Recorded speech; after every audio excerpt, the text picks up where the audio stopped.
Commander Vex Thorngale stood before the holographic display of Earth, his 4 arms crossed in what he considered an intimidating pose. The blue marble rotated slowly, looking as harmless as a child's toy. Perfect. Sir, the intelligence reports are fascinating, chirped Captain Pip Starwhisker, bouncing on his tentacle feet with barely contained excitement. These humans still use projectile weapons. Projectile weapons, Commander. Can you believe it? It's like they're stuck in the Stone Age, but with slightly better rocks. Vex's mandibles clicked in amusement. In his 300 years of galactic conquest, he'd never encountered a species quite so backward. What about their space defenses, Captain? Well, they have these adorable little satellites that barely qualify as technology. Oh, and they shoot metal tubes filled with chemicals into space and call it advanced rocketry. It's almost cute, really. The bridge of the Zephyrian dreadnought buzzed with anticipation. Crew members from dozens of conquered worlds went about their duties with the casual confidence of professionals who'd done this dance 1,000 times before. Earth would be just another notch on the Empire's belt. Their military structure's laughably primitive, Pip continued, consulting his data pad. They're divided into separate nations that can't even agree on basic measurements. Some use metric, others use something called imperial. They literally can't communicate effectively about the size of things. Vex's 3 eyes gleamed. Excellent. A divided enemy is a defeated enemy. What's their largest military force? Something called NATO, sir. But get this, they spend most of their time arguing about funding and whose turn it is to bring snacks to meetings. The crew erupted in chittering laughter. Even the battle-scarred veterans from the Proxima campaigns were grinning with their various facial appendages. And their weapons technology? Vex asked, though he could already guess the answer. Primitive explosives, crude energy weapons, and something called nuclear bombs that they're apparently afraid to use because they might hurt themselves. Sir, I've seen more advanced technology in a Zephyrian children's toy store. Vex straightened to his full imposing height of 12 feet. Crew, prepare for the easiest conquest in Imperial history. We'll be home in time for the spawning season festivals. The massive invasion fleet, comprising over 10,000 vessels, began its final approach to Earth. Each ship bristled with weapons that could crack planets, shields that could deflect stars, and enough firepower to reduce entire civilizations to cosmic dust. As they entered the outer solar system, Vex felt that familiar thrill of impending victory. Another world would kneel before the Zephyrian Empire. Another species would learn the glory of serving their galactic superiors. Sir, Pip reported, we're receiving multiple transmissions from the planet. Should we respond? Let them grovel, Captain. It will make the conquest that much sweeter. Earth hung before them, beautiful and defenseless, completely unaware that its days of independence were numbered in hours, not days. Attention, primitive Earthlings, Vex announced into the communication array, his voice echoing with the authority of 1,000 conquered worlds. You stand before the might of the Zephyrian Empire. Surrender immediately and your deaths will be swift and merciful. The response came faster than expected, and it wasn't what anyone on the bridge had prepared for. Hey there, space buddies. This is Earth Traffic Control. Welcome to our neighborhood. We've got a special on Earth tours this week. Buy 2 abductions and get the 3rd one free. Also, are you guys single? Asking for a friend. Pip's eye stalks twisted in confusion. Sir, I don't think they understood the message. Perhaps their translation systems are malfunctioning, Vex muttered, then spoke again into the communicator. You will submit to the Zephyrian Empire or face complete annihilation. Oh snap, you guys are the Zephyrians. Dude, we've been waiting for you. Jenny from accounting has $50 riding on whether you'd show up on a Tuesday. Also, do you want some pizza? We've got this great place that delivers anywhere in the solar system. Their garlic knots are literally out of this world. Get it? The bridge fell silent. In 3 centuries of conquest, Vex had never encountered a species that responded to invasion threats with food recommendations. "Sir," the communications officer whispered, "we're receiving hundreds of additional transmissions. Some appear to be mating invitations, others are offering something called cryptocurrency, and several are requesting autographs." Before Vex could respond, a gruff voice cut through the chatter. "This is General Buck Ironside of Earth Defense Command. You boys picked the wrong planet to mess with. But hey, since you're here, might as well make it interesting." Finally, a proper military response. Vex's confidence returned. "General Ironside, I am Commander Vex Thorngale of the Zephyrian Empire. Surrender now and I will consider allowing some of your species to survive as slaves." "Well now, Commander Thorngale, that's mighty generous of you. But I'm afraid we'll have to decline. You see, we've got this thing about not being conquered by anyone, even polite folks like yourselves. It's sort of our brand." "Your brand?" Vex's mandibles clicked in annoyance. "General, you face the combined might of 10,000 warships. Your primitive weapons are no match for our technology." "Oh, these old things?" Ironside chuckled. "Yeah, they're pretty basic.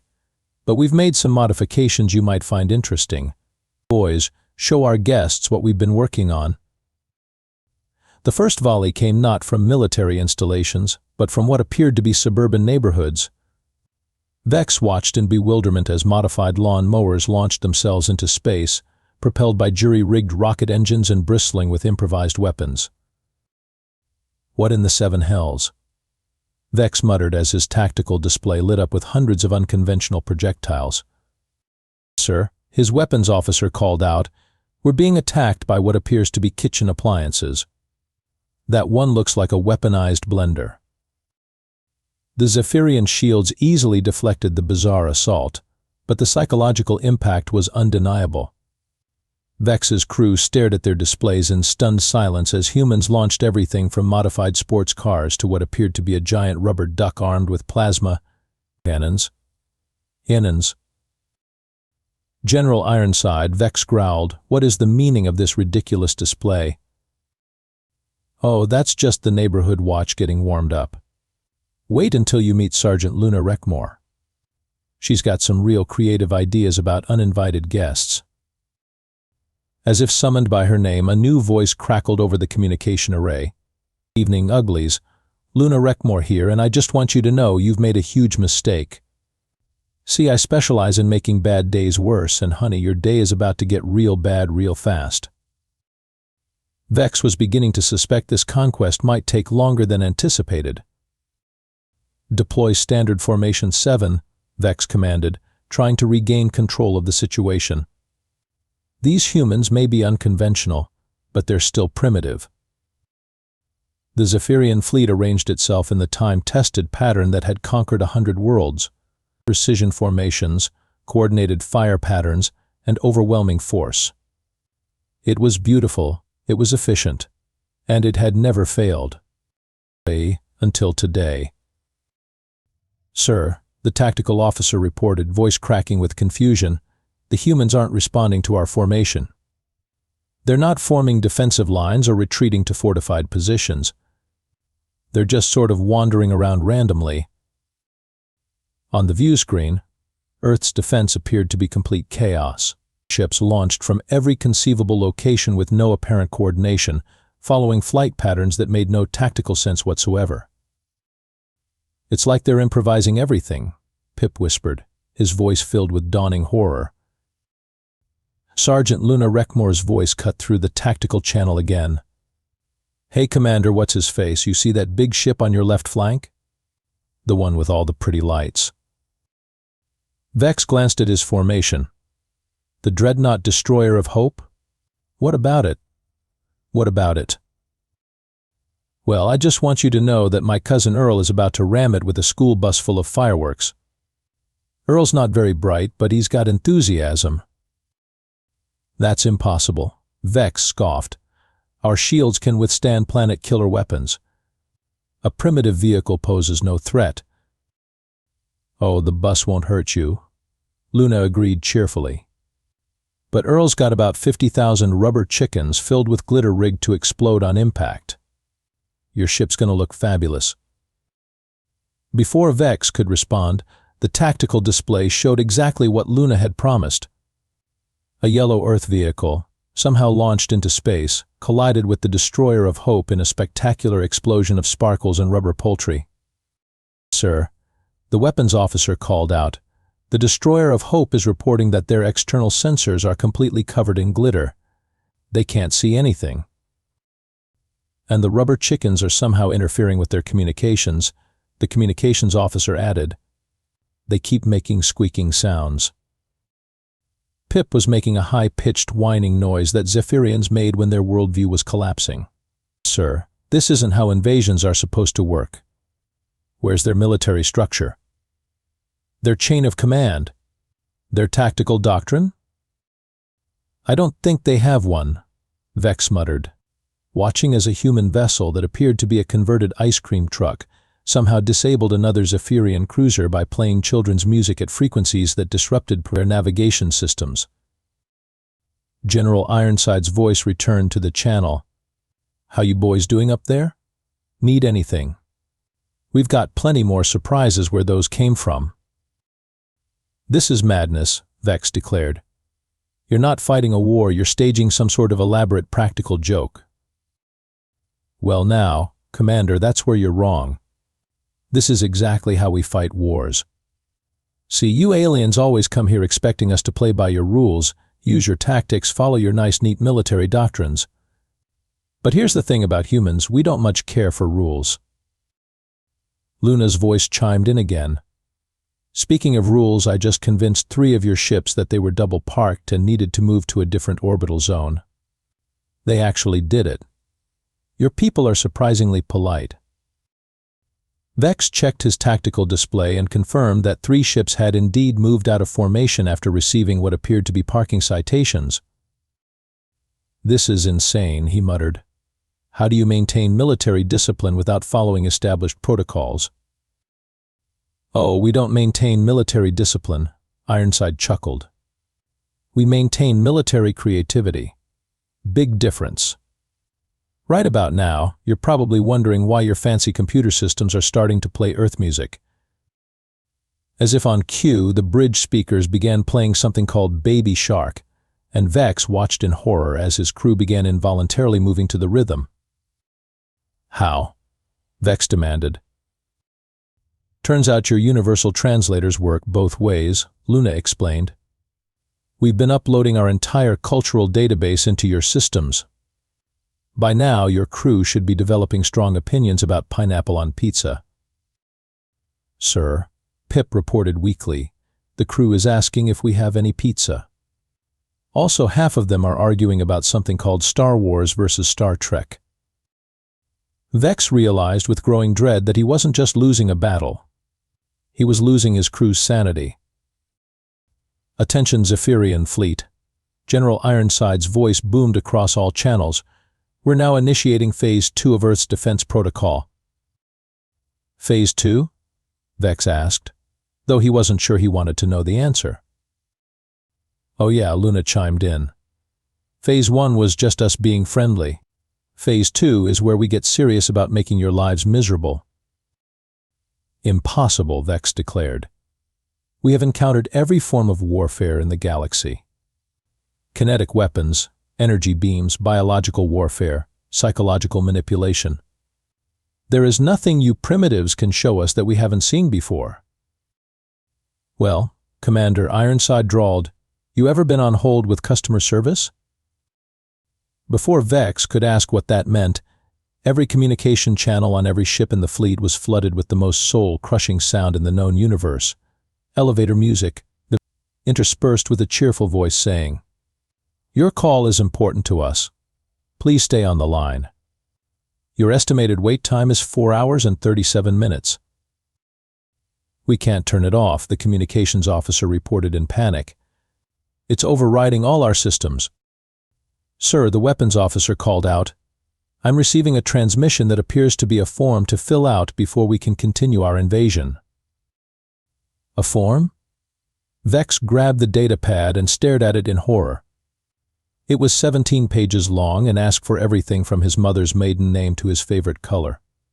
What is this madness?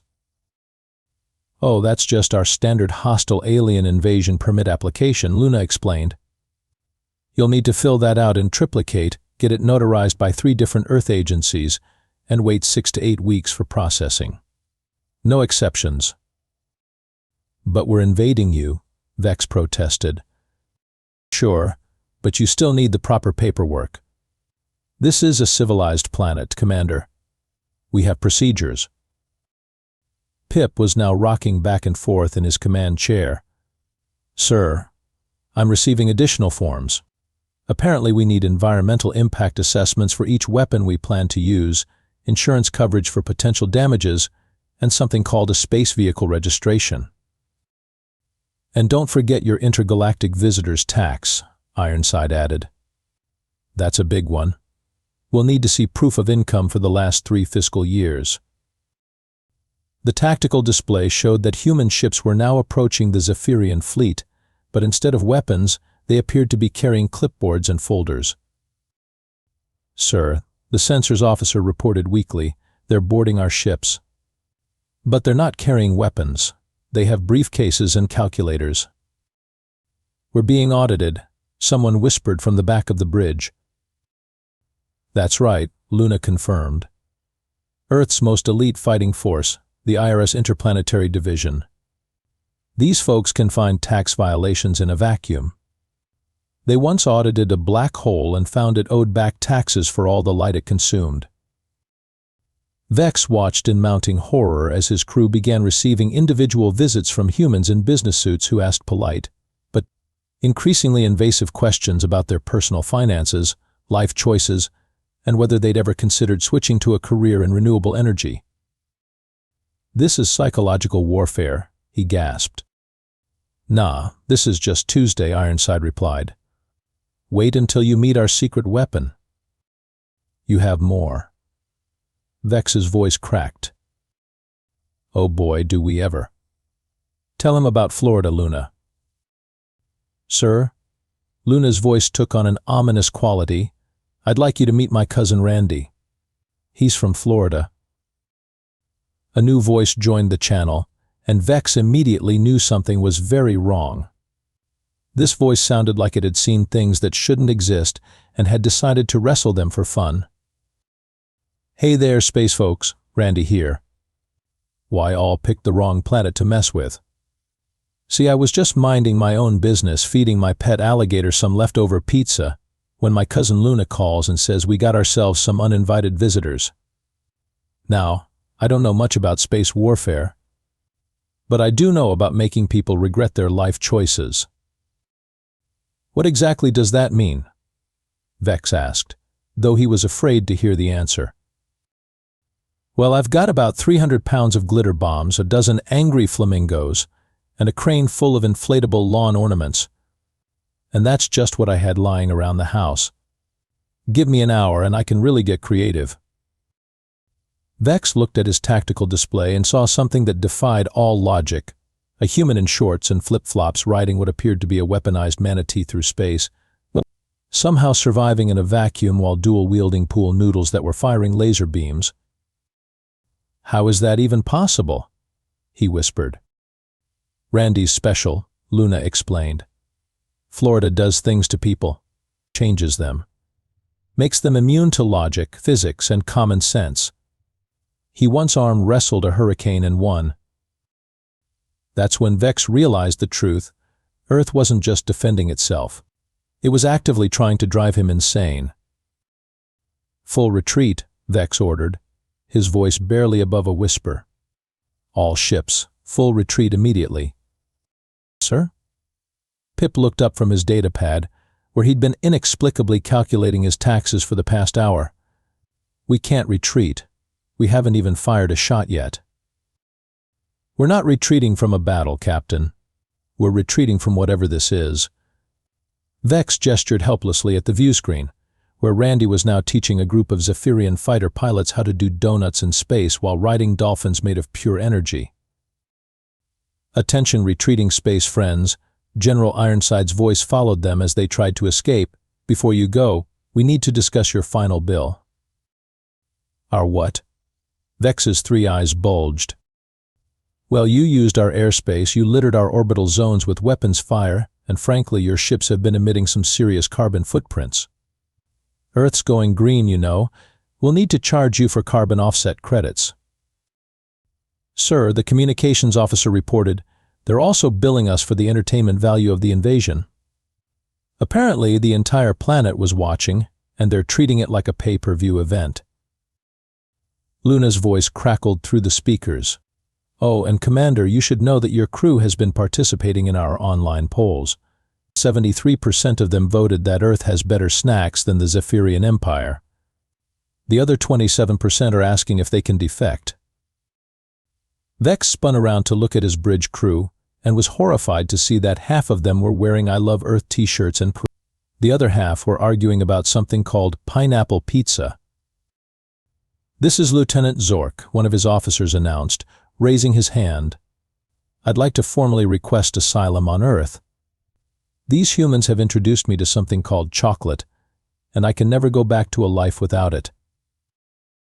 Lieutenant Zork, stand down immediately, Vex commanded. Sorry, sir, but they also showed me cat videos. I didn't know life could have such meaning. Sir, Pip reported, his voice strangely calm. I've been doing some calculations and I think we should consider the humans' offer. What offer? Vex demanded. They're willing to let us stay if we agree to help them set up a taco truck on Mars. Apparently, the Martian colonies have been asking for better food options, and our ship's protein synthesizers could be converted to make something called fish tacos. You want to abandon our glorious conquest to become space food vendors? Sir, have you tried their salsa? It's life-changing. That's when Randy's voice cut through everything. Hey, Commander, I got an idea. Why don't you guys just chill out here for a while? I'm throwing a barbecue this weekend. We're going to have manatee rides, gator wrestling, and I'm going to teach all how to make proper sweet tea. A barbecue? Vex repeated weakly. Yeah, it'll be fun. We can discuss your surrender terms over some pulled pork and beer. Plus, my neighbor Bob makes these amazing ribs that'll change your perspective on life. Vex looked around his bridge and realized he'd already lost.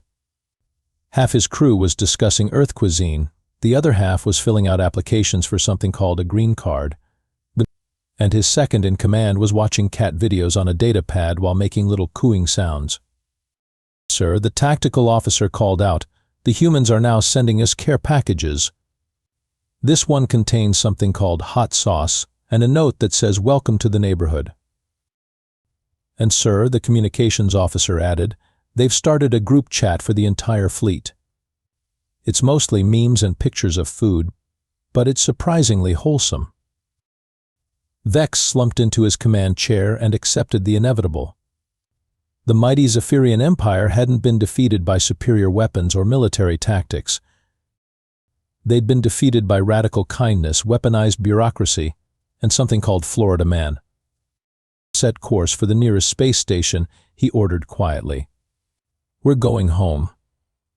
Porque, Pen. Actually, sir, Pip said hesitantly, I was thinking maybe home could be here? These humans are really nice once you get to know them. 6 months later, Commander Vex Thorngale sat in his office at Zephyrian High Command, staring at the most difficult report he'd ever had to write. The cursor blinked accusingly at him from a screen that displayed exactly 3 words, mission status complicated. The door chimed, and Admiral Krek Starrender entered, his imposing figure casting shadows across the room.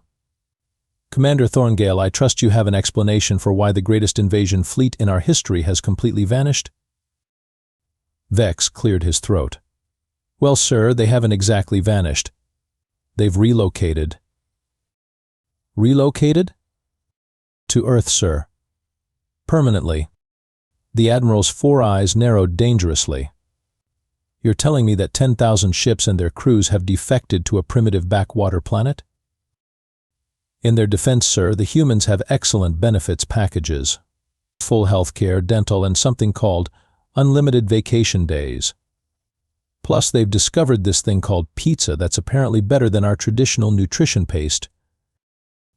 Commander, explain to me how the most advanced military force in the galaxy was defeated by primitives.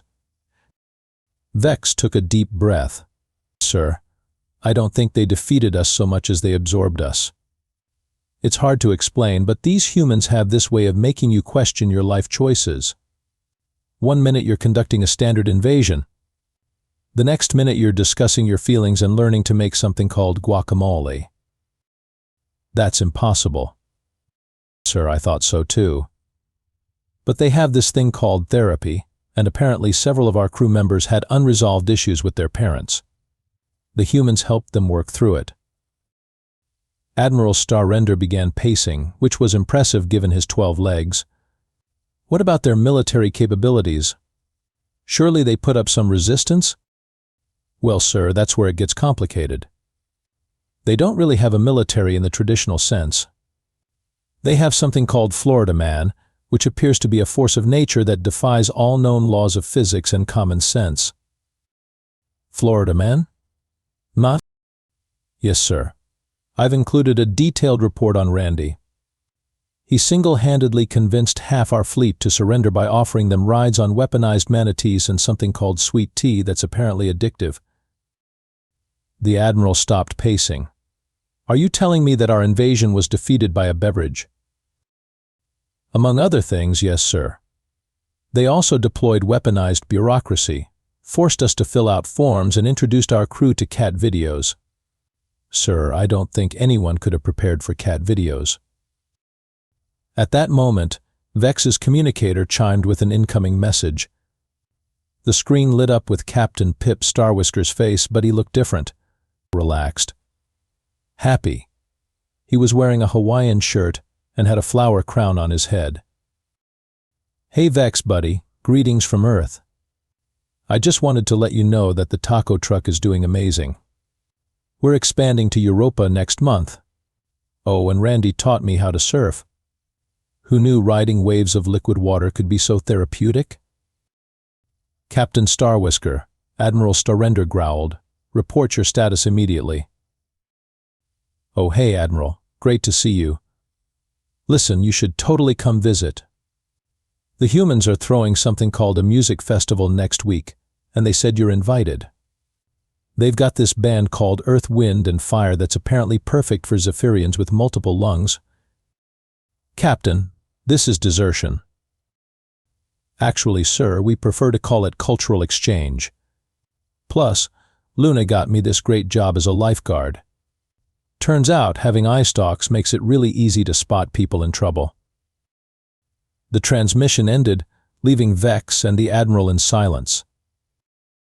Sir, Vex said quietly, I should probably mention that Earth has sent us a care package. A what?